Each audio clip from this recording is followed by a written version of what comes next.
अस्सलामुअलैकुम। उम्मीद करता हूँ आप सब लोग खैरियत से होंगे। Dear students, today we are going to discuss another topic of advanced computer programming, the subject of MSCIT semester 2. Students, you are strongly advised to follow the recommended book, The Complete Reference, Java, The Complete Reference. I am using 7th edition. You can also use the latest version of this book which is available in market.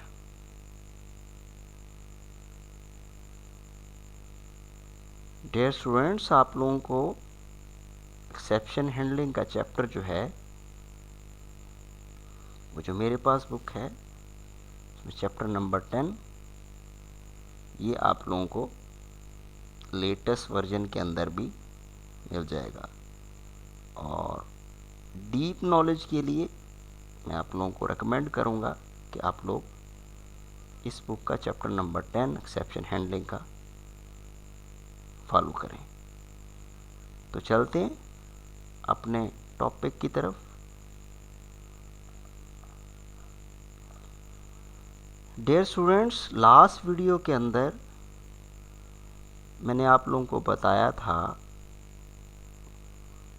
कि अगर हम exception को deal नहीं करेंगे तो जावा का जो default exception handler है जो कि जावा का रन टाइम सिस्टम प्रोवाइड करता है वो उसे डील करेगा।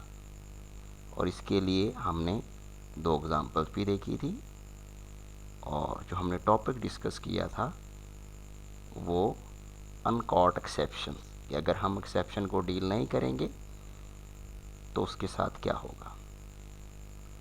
चलते हैं, आज का जो हमारा टॉपिक है वो है using try and catch. Although the default exception handler provided by the Java runtime system is useful for debugging, गो के जावा का जो डिफ़ॉल्ट एक्सेप्शन हैंडलर है जो जावा का रन टाइम सिस्टम प्रोवाइड करता है वो आपके लिए हेल्पफुल है।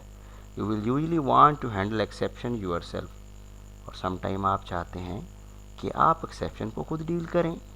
Doing so provided 2 benefits. इससे क्या होगा, आपके पास 2 बेनिफिट्स होंगे। First, it allow you to fix the error.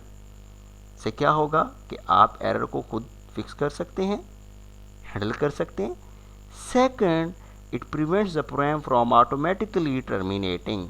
और इससे क्या होगा कि आपका प्रोग्राम ऑटोमेटिकली टर्मिनेट नहीं होगा, आप मूव करवा सकते हैं।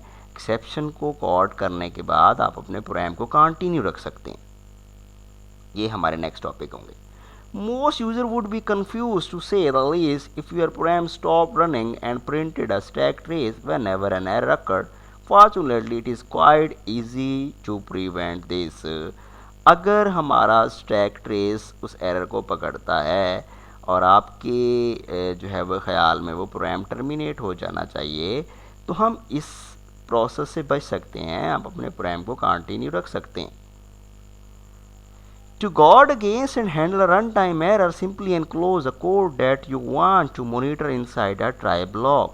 Dear students, जिस ब्लॉक ऑफ कोड के अंदर एरर एक्सपेक्टेड हैं, आप उस ब्लॉक ऑफ कोड को ट्राई ब्लॉक के अंदर रखेंगे।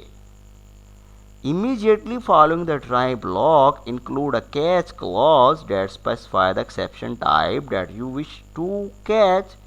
और उसके बाद आप कैच की क्लास देंगे जिसके ज़रिए आप एक्सेप्शन को कॉड करना चाह रहे हैं। To illustrate how easily this can be done, the following program include a try block and a catch clause that process the arithmetic exception generated by the division bye 0 error. तो हम एक छोटे से programme के ज़रिए इस process को explain करते हैं। Class exception two, you can also change the name of class उसके बाद हमारे पास मेन मेथड है। मेन मेथड का स्कोप स्टार्ट हुआ। यहाँ पर हम दो वेरिएबल क्रिएट कर रहे हैं, इंटीजर में d और a। और स्टूडेंट्स आप लोगों को नज़र आ रहा है कि जिस ब्लॉक ऑफ कोड के अंदर एरर एक्सपेक्टेड है आपने उसको ट्राई ब्लॉक के अंदर रख दिया। d is equal to 0 and a is equal to 42 over d। It mean यहाँ पे एक्सेप्शन जनरेट हो रही है समथिंग ओवर 0 डिवाइड बाय 0 और अरिथमेटिक एक्सेप्शन। उसके बाद हमने एक स्टेटमेंट दे दी, this will not be printed. Dear students, जैसे ही एक्सेप्शन जनरेट होगी कंट्रोल मूव करेगा कैच क्लॉज की तरफ और जो एक्सेप्शन के बाद स्टेटमेंट्स हैं उन्हें स्किप कर दिया जाएगा। कैच का ब्लॉक यूज़ किया, कैच की क्लॉज यूज़ की, उसके अंदर आप लोग जानते हो एक्सेप्शन की टाइप बताई जाती है और उसके बाद उसका ऑब्जेक्ट बताया जाता है। तो कौन सी एक्सेप्शन जनरेट हो रही है? Divide by 0। तो डिवाइड बाय 0 कौन सी एक्सेप्शन है? अरिथमेटिक एक्सेप्शन है। Catch divide by 0 error. उसके बाद हमने इस ब्लॉक के अंदर एक स्टेटमेंट प्रिंट कर दी, डिवीजन बाय 0। और जैसे ही एक्सेप्शन कैच कर ली जाएगी तो उसके बाद आपका कंट्रोल मूव करेगा आउटसाइड द कैच क्लॉज और वहाँ पर हमने एक स्टेटमेंट दे के उसको प्रिंट किया। हमारा मेन ब्लॉक क्लोज हुआ और उसके बाद हमने क्लास को क्लोज कर दिया। स्टूडेंट, जैसे ही आप इस प्रोग्राम को मशीन पे रन करेंगे आप लोगों को ये स्टेटमेंट प्रिंट होगी डिवीजन बाय 0 और आफ्टर कैच स्टेटमेंट। और आप लोगों ने नोट किया है कि यहाँ पर ये वाली स्टेटमेंट प्रिंट नहीं हो रही क्योंकि जैसे एक्सेप्शन जनरेट होगी कंट्रोल मूव करेगा कैच क्लॉज की तरफ। ये आप लोगों को इसकी एक्सप्लेनेशन नज़र आ रही है। Notice that the call प्रिंटल inside the try block is never executed. वही जो this will not be executed वो जो स्टेटमेंट है वो स्किप कर दी जाएगी क्योंकि कंट्रोल मूव करेगा किसकी तरफ? कैच की क्लॉज की तरफ। ये यहाँ तक वही मैकेनिज्म उसने बताया हुआ है। A try and its catch statement form a unit। try और catch एक यूनिट क्रिएट करेंगे। The scope of the catch clause is restricted to those statements specified by immediately preceding the try statement। जो try के बाद है उसके बाद उसका स्कोप स्टार्ट होता है कैच का। A catch statement cannot catch an exception thrown by another try statement। अगर आप nested try यूज़ करेंगे तो फिर जो कैच है वो नेस्टेड ट्राई के अंदर दूसरी ट्राई को भी कैच कर सकती है। अदरवाइज जिस ट्राई के अंदर आपने कैच लगाया हुआ है उसी ट्राई के ब्लॉक को कैच किया जाएगा। तो ये वही कुछ बताया हुआ है। और जो आपका ट्राई ब्लॉक है उसको आप सिंगल स्टेटमेंट नहीं दे सकते, उसके अंदर आपके पास मल्टीपल स्टेटमेंट्स होनी चाहिए। तो चलते हैं इस प्रोग्राम को मशीन पे प्रोग्राम करके देखते हैं। ये स्टूडेंट आप लोगों को प्रोग्राम नज़र आ रहा है, क्लास एक्सेप्शन 2। उसके बाद हम मेन ब्लॉक में आ गए, मेन के स्कोप में आ गए। वहाँ पे हमने दो वेरिएबल क्रिएट किए, फिर हमने ट्राई का ब्लॉक लगाया। जिस ब्लॉक ऑफ कोड के अंदर एरर जनरेट हो सकती है उसको हमने ट्राई के ब्लॉक के अंदर रखा।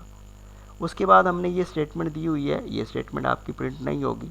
अगर आप नहीं देना चाह रहे तो आप लोगों की मर्जी। उसके बाद हमने कैच की क्लास को यूज़ किया और उसके अंदर हमने एक्सेप्शन कौन सी है? अरिथमेटिक एक्सेप्शन, और ऑब्जेक्ट का नाम बताया। आप ऑब्जेक्ट का नाम कुछ भी रख सकते हो। उसके बाद system dot out dot println, हम जो स्टेटमेंट प्रिंट करना चाह रहे हैं हमने वो बता दी। और उसके बाद हमने एक स्टेटमेंट दे दी कि जैसे ही कंट्रोल कैच की क्लॉज से बाहर आएगा ये प्रिंट हो जाएगा। और अगर आप ये नहीं देना चाह रहे तो आप लोगों की मर्ज़ी है। चलते हैं इस प्रोग्राम को रन करके देखते हैं। जी तो स्टूडेंट्स आप लोगों को नज़र आ रहा है, आपको मैसेज प्रिंट हुआ डिवीजन बाय 0 और उसके बाद आफ्टर कैच स्टेटमेंट प्रिंट हो गया। डियर स्टूडेंट्स, आप लोग ये एग्ज़ाम्पल अपनी मशीन पे परफॉर्म करेंगे और इस तरह की छोटी छोटी एग्ज़ाम्पल जो हैं वो आप मशीन के ऊपर परफॉर्म करके अपनी स्किल्स को बेहतर कर सकते हैं। जब तक नई वीडियो अपलोड करूँगा तब तक अपना ख्याल रखिएगा। वस्सलामु अलैकुम वरहमतुल्लाहि वबरकातुहू।